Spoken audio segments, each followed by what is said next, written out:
अस्सलाम वालेकुम दोस्तों, मैं हूं अज़ीम महमूद और आप देख रहे हैं मिस्टर इंजीनियर। दोस्तों, आज की इस वीडियो में हम इस काडा 850G इंस्ट्रूमेंट को रिपेयर करने का तरीकाकार सीखेंगे।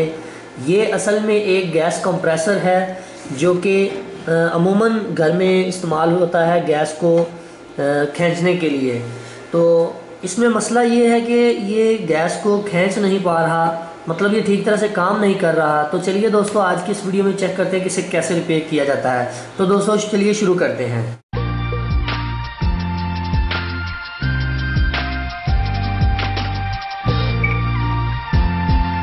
जी तो दोस्तों, सबसे पहले मैं इसे 220 वोल्ट की पावर सप्लाई के साथ अटैच करता हूँ। तो फिर इसे देखते हैं कि क्या रिज़ल्ट हमें देखने को मिल रहा है। तो मैं इसे इस प्लग के अंदर 220 वोल्ट की सॉकेट में लगा देता हूँ और इसे ऑन करता हूँ। तो आप ये देख सकते हैं कि इसमें से आवाज़ आ रही है। जो इसकी लाइट है वो भी बिल्कुल हल्की सी ब्लिंक कर रही है। इसमें से जो हवा आ रही है वो बिल्कुल थोड़ी सी है, मतलब कि ये ठीक तरह से गैस को खींच नहीं रहा। तो उसकी दो ही वजह हो सकती हैं। एक तो इसके अंदर जो मैग्नेट है वो कमज़ोर हो गया होगा, और दूसरी रीज़न ये है कि इसकी बोकियाँ ख़राब हो गई होगी। तो चलिए मैं इसे ज़रा जल्दी के साथ खोल लेता हूँ, फिर देखते हैं इसे क्या मसला हुआ है। जी तो दोस्तों, कंप्रेसर को हमने खोल लिया है। अब ये है जी आपके सामने कंप्रेसर। यहाँ पर आप लोगों को एक बात और बताता चलूँ कि डेड कंप्रेसर को रिपेयर करने की मैं पहले भी एक वीडियो शेयर कर चुका हूँ। अगर आप हमारे चैनल पर न्यू हैं तो आप काइंडली उसे ज़रूर चेक कर लीजिएगा, ताकि आपको डेड कंप्रेसर को भी रिपेयर करना आ जाए। इस कंप्रेसर में जो मसला है वो पंप के अंदर है। मैं ये देख लेता हूँ आया कि इसका ये जो सर्किट है, क्या इसमें तो कोई मसला नहीं आ गया। ये देखें, ये जो इसके अंदर जो सर्किट लगा हुआ है, पहले मैं इसको बाहर निकाल लेता हूँ। इसको निकालने का तरीका का ये है कि आप किसी भी चीज़ के साथ इसका पहले ये ढक्कन उतारें। ठीक है, थोड़ा सा सपोर्ट करेंगे ना उसको साइड पर, ये ढकना इसका बाहर आ जाएगा। अब इसके बाद मुझे इसके स्क्रू को खोलना है। सॉरी, मैं इसे स्क्रू कह रहा हूँ, ये नट है। ठीक है जी, इसको भी हमने खोल लिया है। इसके बाद मैं इसका ये जो सर्किट है इसे बाहर निकाल लेता हूँ। तो जी दोस्तों, ये है जी इसका सर्किट जो कि आप लोगों के बिल्कुल सामने है। ठीक है, इसमें जस्ट कुछ वेरिएबल्स लगी हुई हैं और इसके साथ कुछ ट्रांजिस्टर्स हैं, मतलब एक ट्रांजिस्टर है और इसके साथ कुछ कैपेसिटर्स लगे हुए हैं जो कि इसकी स्पीड को वेरी करते हैं। अब इसे चेक करने का आसान तरीका का ये है कि इसके दोनों जैक्स को उतार दें। ठीक है, इस सर्किट को थोड़ा सा साइड पर कर दें और इसको डायरेक्ट चलाएं। ये जो पंप के अंदर वायर्स जा रही हैं इनको आप 220 वोल्ट डायरेक्ट पावर सप्लाई के साथ कनेक्ट कर दें। अगर फिर भी आपका पंप उसी तरह से ही करता है तो इसका मतलब है आपके सर्किट का मसला नहीं, आपके पंप का मसला है। मैं इसे डायरेक्ट 220 वोल्ट की पावर सप्लाई के साथ लगाता हूँ। इन दोनों को आपस में इस तरह तो नहीं जोड़ा जा सकता, तो इनको जोड़ने के लिए एज ए जंपर वायर आप इसमें डाल लें। ठीक है, कोई भी wire as a jumper wire use कर सकते हैं आप इसमें, चाहे इधर लगा दें उधर लगा दें, कोई मसला नहीं। बस आपने इतना एहतियात रखना है कि आपके हाथ को ये वायर टच ना हो। देखिए, मैंने जंपर लगा दिए हैं दोनों जैक्स के ऊपर। अब मैं इसे 220 वोल्ट की पावर सप्लाई के साथ कनेक्ट करने वाला हूँ। वैसे दोस्तों, आप ये देख सकते हैं कि जो इससे आवाज़ आ रही है, मगर इसकी जो हवा है वो बिल्कुल ही वैसे की वैसे ही है जैसे पहले थी। तो अब मुझे करना ये होगा कि इस पंप के ये जो साइड पर ये स्क्रूज़ लगे हुए हैं, इन सभी स्क्रूज़ को खोलना पड़ेगा दोनों साइडों से, इस साइड से भी और इस साइड से भी। मतलब हमें इसलिए इसे खोलना है ताकि इसके अंदर जो बोकियाँ लगी हुई हैं उनको चेक किया जा सके कि आया वो ठीक तरह से काम कर रही हैं कि नहीं।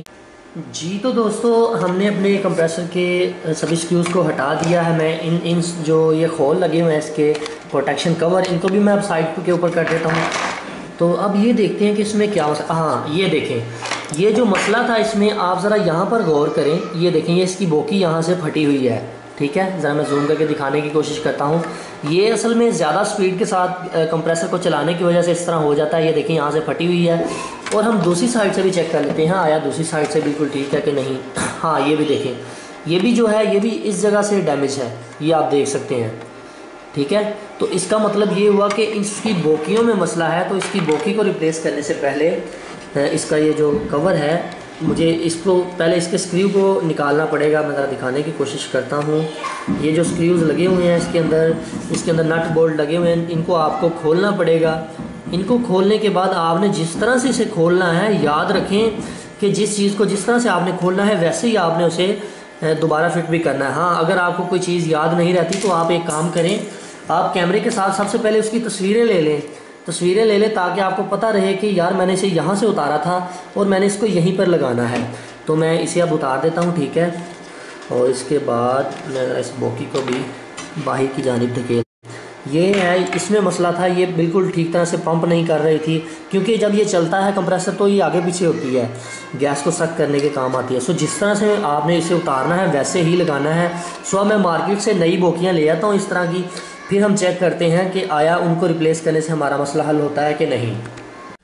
वेल जी दोस्तों, नई सीलों को मैं ले आया हूँ। आप लोग ये देख सकते हैं कि ये नई सीलें मार्केट से आसानी से मिल जाती हैं।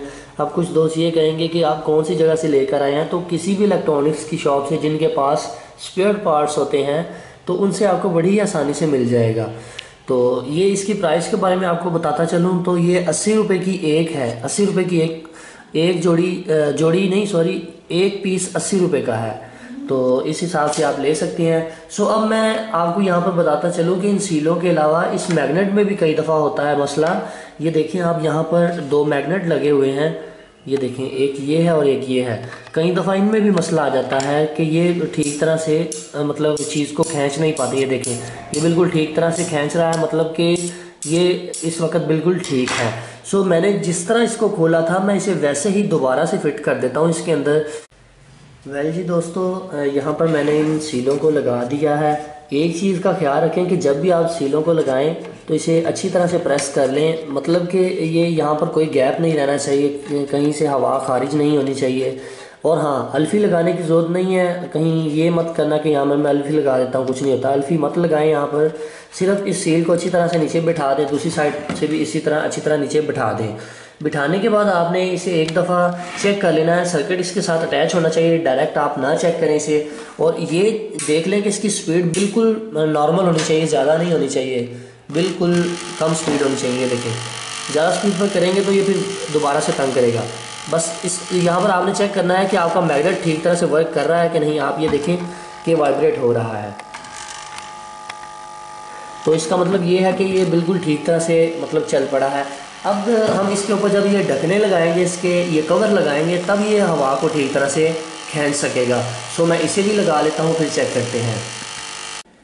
वेल जी दोस्तों, हमने इसे मुकम्मल कर लिया है। अब एक चीज़ का इत्मीनान कर लें कि आपने ये जो इसका ढक्कन लगाया है इसको आपने अच्छी तरह से टाइट करना है। अगर ये लूज़ रह गया तो आपका जो ये गैस शक्कर है ये आपकी गैस को ठीक तरह से खींच नहीं पाएगा। दोनों साइडों से अच्छी तरह से तसल्ली कर लें कि आपने इसके स्क्रूज़ को अच्छी तरह से टाइट कर लिया है, ठीक है। अगर कोई कमी पेशी, मतलब ये नहीं कि फुली टाइट कर देना और इसको तोड़ देना है, मतलब जहाँ पर आपका स्क्रू ड्राइवर ख़त्म बस हो रहा है जहाँ पर, वहाँ तक होना चाहिए। तो अब हम इसे ऑन करके देख लेते हैं। तो जी बिस्मिल्लाह। वेल जी, हमारा ये ऑन हो चुका है और मुझे लग रहा है ये ठीक हो चुका है। ये देखें, आपको आवाज़ आ रही है। अगर मैं इस साइड से आपको थोड़ा सा दिखाने की कोशिश करूँ, ये देखें, शायद आपको आवाज़ आ रही हो। तो हम अब इसे मुकम्मल कर लेते हैं, इसके ऊपर ये इसकी फिटिंग लगा लेते हैं, तो फिर हम इसको लास्ट का फाइनल टेस्ट करते हैं। वेल जी दोस्तों, हमने अपने कंप्रेसर को बिल्कुल ठीक तरह से रिपेयर कर लिया है। आप लोग ये देख सकते हैं, पहले की निस्बत बहुत बेहतर हो चुका है, मतलब कि ये अपनी नई कंडीशन में आ गया है। अब मैं आपको इसकी कुछ टिप्स के बारे में बताने वाला हूँ कि ये क्यों ख़राब होता है। ये इस वजह से ख़राब होता है कि जब आप इसे ऑन रहने देते हैं और आगे से आपका जो चूल्हा होता है वो बंद हो जाता है, गैस वाला जो बर्नल है वो बंद कर देते हैं और इसे चलता रहने देते हैं। उसमें नुकसान ये होता है कि यहाँ पर बंद लग जाता है, मतलब कि ये गैस स्टॉप हो जाती है। इसके कंप्रेसर के अंदर ही गैस जो है ना वो बाहर निकलने की कोशिश करती है, जिसकी वजह से इसकी बोकियाँ ख़राब हो जाती हैं। पिछली वीडियो में मैंने ये बताया था कि आप डेड कंप्रेसर को किस तरह से रिपेयर कर सकते हैं, और आज की इस वीडियो में काफ़ी ज़्यादा दोस्त कह रहे थे कि हमें इसके बारे में बताएं कि ये हमारे कंप्रेसर गैस नहीं खींचते। सो मैंने आपको बता दिया कि इस तरह से आप रिपेयर कर सकते हैं। सो लास्ट पर आपको मैं एक छोटी सी ट्रिक देना चाहूँगा, वो ये कि जब भी कंप्रेसर परचेज़ करें तो बड़े पंप वाला परचेज़ करना चाहिए, क्योंकि वो ज़्यादा गैस खींचता है और अच्छी उसकी क्वालिटी जो है ना वो बहुत ही अच्छी है। सो दोस्तों, मैंने तो अपना हक अदा कर दिया वीडियो बनाकर। सो अब आपका हक ये है कि आप इस वीडियो को लाइक ज़रूर करें। सो दोस्तों, आई होप कि आपको आज की वीडियो पसंद आई है। अगर आपको आज की वीडियो पसंद आई है तो वीडियो को लाइक ज़रूर कीजिएगा। इसके अलावा दोस्तों, अगर आप हमारे चैनल पर न्यू हैं तो मैं आप लोगों को यही रिकमेंड करूंगा कि आप हमारे चैनल मिस्टर इंजीनियर को ज़रूर सब्सक्राइब कर लें। सब्सक्राइब करने के लिए वीडियो के नीचे रेड कलर का बटन नज़र आ रहा होगा, उसके ऊपर क्लिक करके भी आप सब्सक्राइब कर सकते हैं। इसी के साथ आपको एक बेल का आइकॉन नज़र आ रहा होगा, उसके ऊपर भी ज़रूर क्लिक कर लीजिएगा। उसका ये फ़ायदा होगा कि आपको हमारी हर नई आने वाली वीडियोस का सबसे पहले नोटिफिकेशन मिल जाएगा। इसके अलावा वीडियो के लास्ट पर आप लोगों को मेरा फेस नज़र आ रहा होगा, उसके ऊपर क्लिक करके भी आप सब्सक्राइब कर सकते हैं। सो दोस्तों, इसी के साथ मुझे अपनी दुआओं में याद रखिएगा। अल्लाह हाफिज़। पाकिस्तान।